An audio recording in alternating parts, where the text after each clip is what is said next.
Hello everybody, welcome to Homework Helper for 5.7. Our first section is regarding the Pythagorean theorem. And it tells us what the Pythagorean theorem is in this paragraph. It says an easy way to check if a triangle contains a 90-degree angle, which is also called a right triangle, is to use the Pythagorean theorem. And when we're talking about 90-degree angles, we typically, when we draw a triangle, we represent it by that little square. That square represents that angle is 90 degrees. Okay, so we're saying that's a 90-degree angle. You may remember the Pythagorean theorem is a squared plus b squared equals c squared, where, again, let's draw some more triangles, where a and b are the legs of the triangle and c is the hypotenuse. That's the longest side. So what it wants us to do here for these problems is it wants us to identify whether or not these are right triangles based solely on the sides, okay?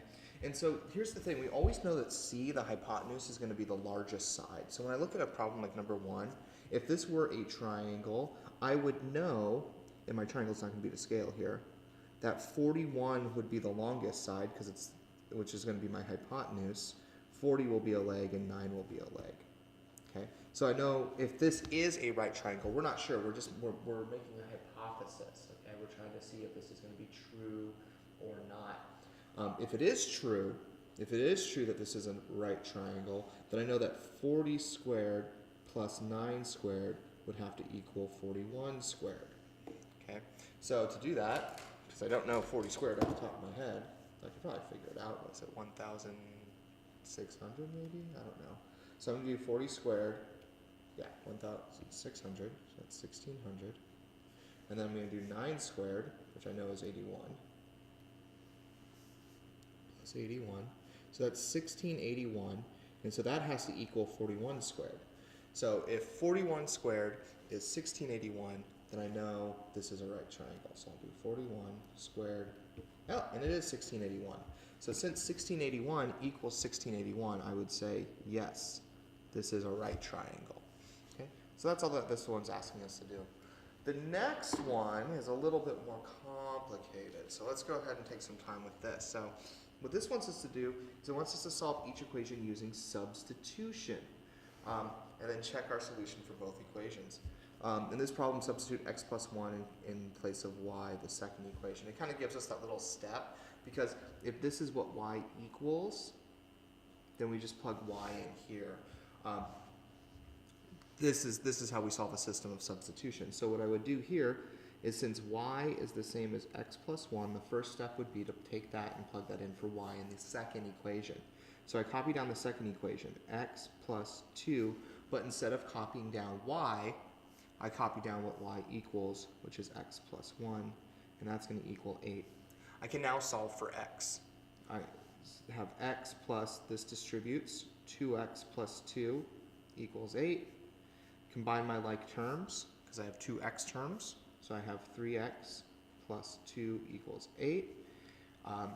Isolate my x term by moving my constant term over by subtracting 2 to each side, giving me 3x equals 6. And then finally isolate my variable by dividing by the coefficient. X equals 2. Awesome, I'm halfway there. I know that x equals 2. So now I just have to check it in. I'll plug it into that first equation. So if y equals, and if x is 2, 2 plus 1. So y equals 3. My answer is going to be the point 2, 3. That's the big answer. I'll put a bow on it so that I know that that's true. Okay, I'm going to do another one. I'll do this one here.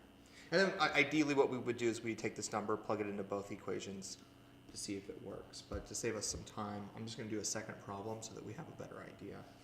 So in this problem, look at, actually I'll do number 11 here, because this one kind of gives you a hint on how to do it. Number 11 doesn't give you a hint, so let me do number 11.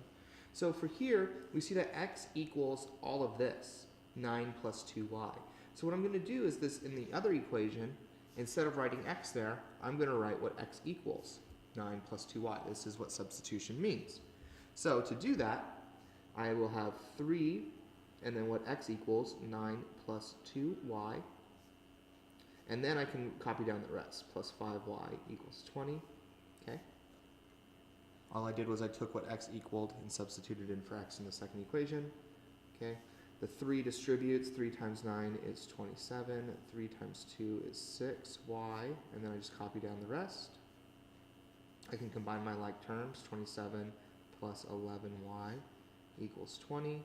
I have 2 terms on the left. I can get rid of my constant term by subtracting it from both sides, giving me 11y on the left equals a negative 7 on the right. And then I can isolate my y variable by dividing by 11. Y equals negative 7/11.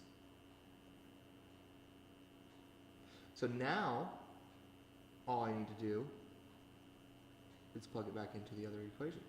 So now I have x equals 9 plus 2 times a negative 7/11. That ends up being x equals 9 plus, actually minus, because I'll turn negative, negative 14/11. I now need to be able to combine this, so I need to be able to make 9, because it's 9 over 1, so I need to multiply that by 11 over 11, giving me x equals 99/11 minus 14/11. 99 minus 14 is 85/11. So that's my x. So I know my final answer is going to be 85/11, comma, negative 7/11. And that's it. So that's how we do those. It's step by step by step by step. So make sure you, when you're looking at all these other ones, we're taking what x equals, plugging it in for x. We're taking what y equals, plugging it in for y. And that's how we grind out those. You're going to need a lot of paper, as you can see. I kind of spilled over here, so make sure you're using some scrap paper to be able to do your work. All right. And then, finally, we're just back to solving one variable inequalities, which we should be pretty good at this point. So it wants us to solve the inequality and then write it in interval notation and graph. So here's this big mess of an inequality here. So I'm going to go ahead, do a little separate sheet of paper here. So we have 4x plus 10 is less than 2x plus 14. And so whenever I have these inequalities, I want my variable term, my x term, on the left side of the equation. So I'm going to start by subtracting 2x from the right. So that gives me 2x plus 10 is less than 14. So I have my x on the left, which is what I wanted, but now it has this constant term, so I want to get rid of this constant term, so I'll subtract 10. So I have 2x is less than 4. And now I want to isolate my x, so I'll divide by the coefficient. X is less than, whoops, almost wrote equals there for a second. X is less than 2. Awesome. So x is less than 2. X is less than 2. So I find 2. Here's 2. It's going to be an open circle because there's no or equals to. And all values of x that are less than will be all the values that go this way. Okay, so I would shade that way. And then ask us to write it in interval notation. So the lowest possible number of this graphical representation and of this inequality is negative infinity. And the highest possible number is 2. Negative infinity always gets a parentheses because it's not an actual number. And then 2 is not included in the answer set. It's an open circle. 2 is not less than 2. So I would leave that as a parentheses as well to show that it doesn't actually reach 2, but it's just short of it. All right? And so that's all we got to do, is balancing these one equation, or these one variable inequalities. All right, guys, good luck with all of this, and I will see you tomorrow.